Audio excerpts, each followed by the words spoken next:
vintage. Deep down, you guys think you could win this division?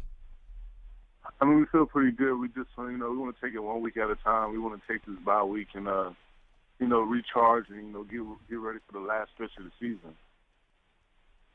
Kerry, and you talk about the last part of the season. The first part of the season wasn't ideal. You started with a win over the Colts, but then you lose 3 in a row. What was Coach Caldwell's message to you guys? Because I think the expectation for the Lions has been high over the last 3 or so years coming into seasons, and then this underperformance things happen. How did you turn it around, and what was his message to you? Really just to go back to work. We just came together in those 3 games, and we just kept fighting, and we kept playing, and, eventually the ball started bouncing our way a little bit. So you're from Austin, Texas, right? And if not, you played at Texas Tech. Interesting in-state dynamic there. No thoughts about – well, I'm sure you thought about the Longhorns. Did they offer you a ride? I mean, did you have a chance to go play for Texas or no? I didn't get no, I didn't. They didn't offer me a scholarship. So, I was blessed enough for Tech to give me a scholarship. That's right. Yeah, I ended up spending 5 great years and loved it. Yeah. It's been an interesting dynamic, and we can say now it's the Kerry Hyder curse, because maybe if they would have given you a full ride coming out of high school, maybe you wouldn't have jinxed them. I mean, they're having a rough go. I don't know if it makes you feel good, but it probably doesn't make you feel bad that the Longhorns are doing maybe not doing so much, because they kind of – I mean, how do you grow up in Austin, right, and make the NFL and not get a full ride from Texas? That seems almost like a contradiction. How does that happen?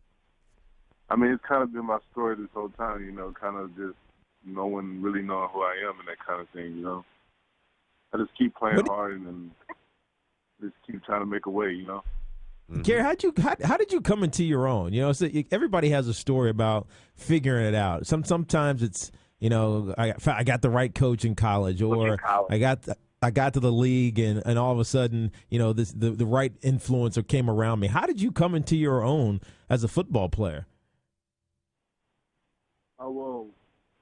Well, this past year I got to give credit. I've been working really hard, but the coaches, they did a good job of seeing that I'm probably better suited, on the outside than the inside, Mm-hmm.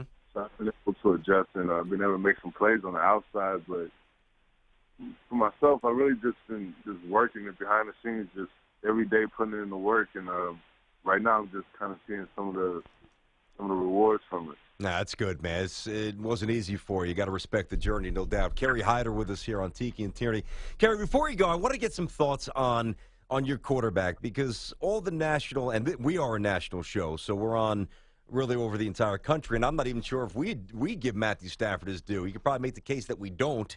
It seems like there's so much about Brady, understandably so. So much about Matty Ice, who's been phenomenal. Matt Ryan could win the MVP. Derek Carr's been terrific for the Raiders, but your quarterback has been phenomenal this season when it matters most late. You're watching him from the bench do his thing when your defense is off the field. What's it like to play with Matthew Stafford? Well, I know the whole team has the most confidence in Matt, and when we know situations, we trust our quarterback, and we wouldn't have anybody else on the field in the league. We love our quarterback, and he always comes through for us. He's been phenomenal. All right, man, wanted to give you a little pop on the air, let people know who you are, because you have 7 sacks, and the Lions have forced their way into the conversation. Kerry Hyder, if we don't chat, have a good Thanksgiving, buddy, and we'll talk to you soon, man. Man, thanks for having me. I have a blessed day. Oh, you too, Kerry. Appreciate it, buddy. So.